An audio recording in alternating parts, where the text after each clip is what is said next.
Competition के लिए आता था, वो जज होती थी। इनसे प्राइज़ देना बहुत मुश्किल था, लेकिन हमने हार मानी नहीं और एक आध बार प्राइज़ जीत भी लिया उनके हाथों से। अब वो हमारी वरिष्ठ साथी हैं।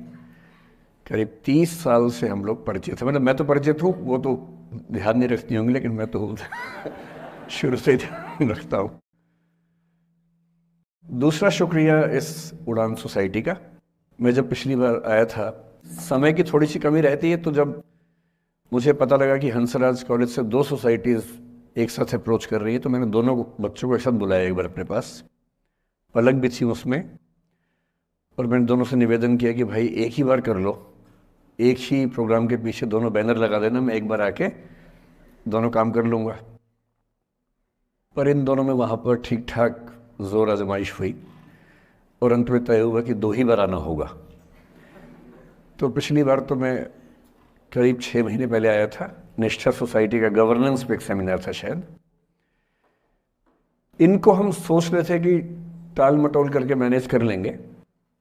हमने काफ़ी कोशिश की, हमारी टीम ने काफ़ी बहाने लगाए कि सर बिजी हैं, भारत के बाहर हैं, दुनिया के बाहर है। खूब हमने कहा।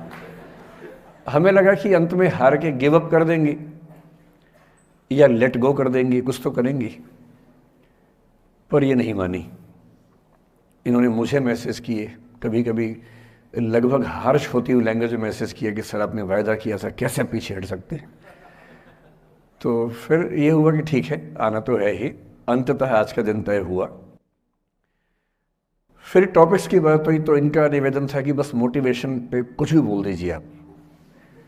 तो मैंने कहा भाई मैं मोटिवेशनल स्पीकर नहीं हूँ, मुझे वो सब नहीं आता है, आप मुझे कोई टॉपिक देंगे तो शायद मैं बात कर पाऊँगा। तो फिर इन्होंने कुछ टॉपिक्स भेजे 4-5 कि आप इनमें से कोई भी एक चुन लीजिए।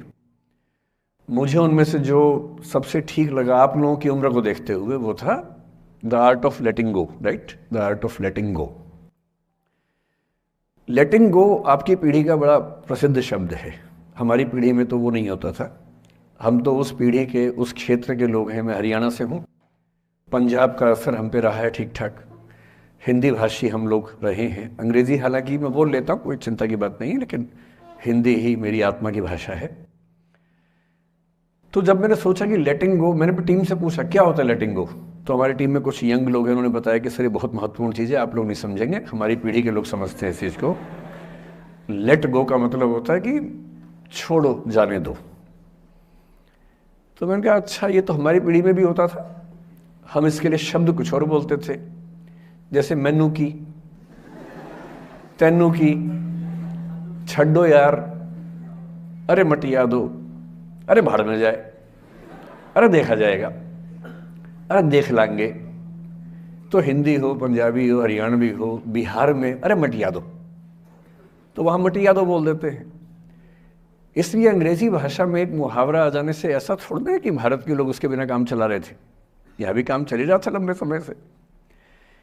तो फिर मैंने कहा ये टॉपिक ठीक है, और जिस उम्र के बच्चों को एड्रेस करना है, उस उम्र के बच्चे अक्सर इमोशनल टर्मोइल में रहते होंगे। यही उम्र है जब दिल लगता है, टूटता है, और करियर बनेगा नहीं बनेगा, फेलियर्स मिलते हैं। तो जिस उम्र में इमोशन सबसे ज़्यादा उठापटक करते हैं, उछल कूद मचाते हैं, एंग्जाइटी, डिप्रेशन, ये सब होता है, उस उम्र के बच्चों से बात करने के लिए सबसे मौजूद टॉपिक मुझे यही लगा, सबसे अच्छा टॉपिक यही लगा कि हम इसी पर बात करते हैं।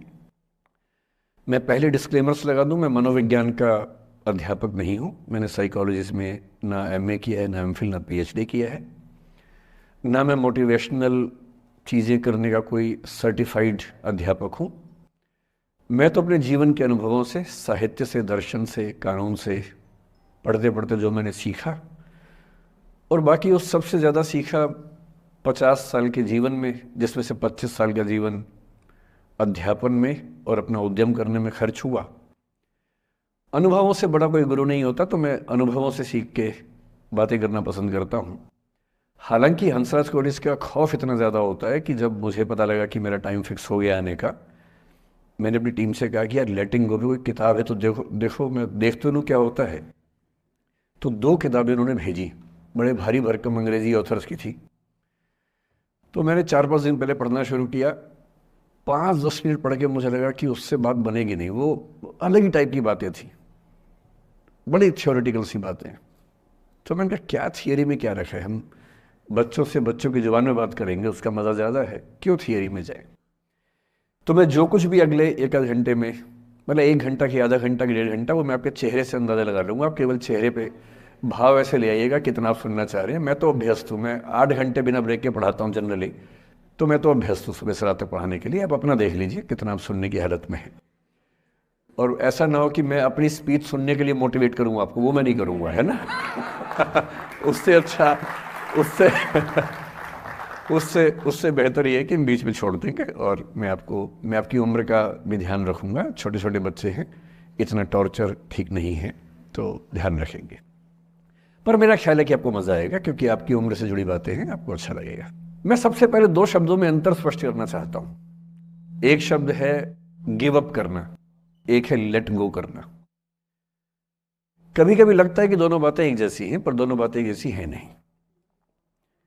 गिव अप करने का मतलब होता है हार मान लेना।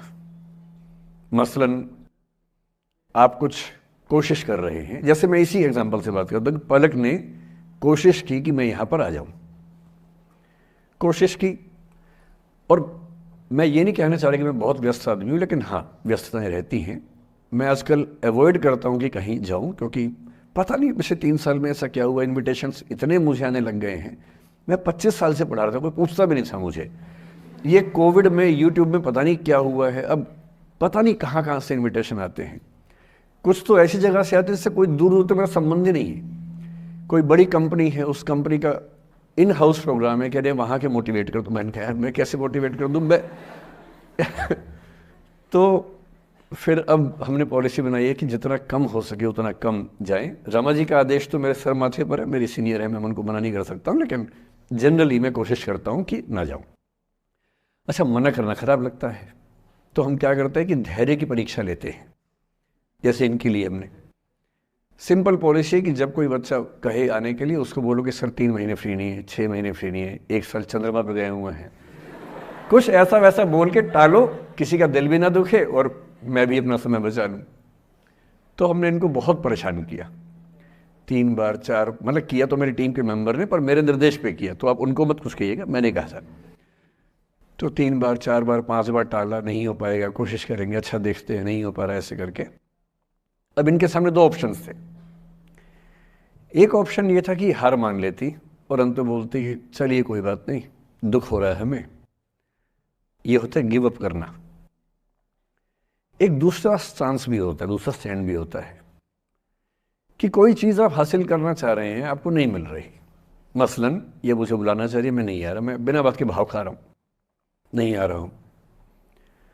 और एक समय के बाद ये इस मूड में आ जाती कि भाड़ में जाओ, नहीं आ रहा तो भाड़ में जाओ, तुम जैसे बहुत देखे हैं, एक ढूंढेंगे 100 मिल जाएंगे तुम्हारे जैसे, क्या समझते हो अपने आप को। और फिर मैं कहता मैं आना चाहता हूँ, कहते नहीं हम नहीं बुलाएंगे आपको। ये होता है लेट गो करना। क्यों किसी को इतना भाव देना है भाई?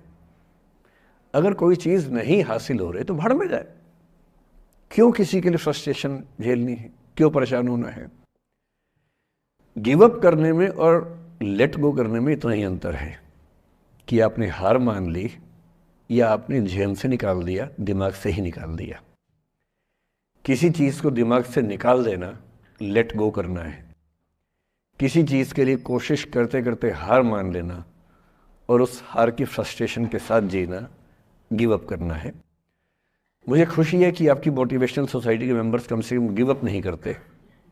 अच्छा, वो लेट गो भी नहीं किया मुझे।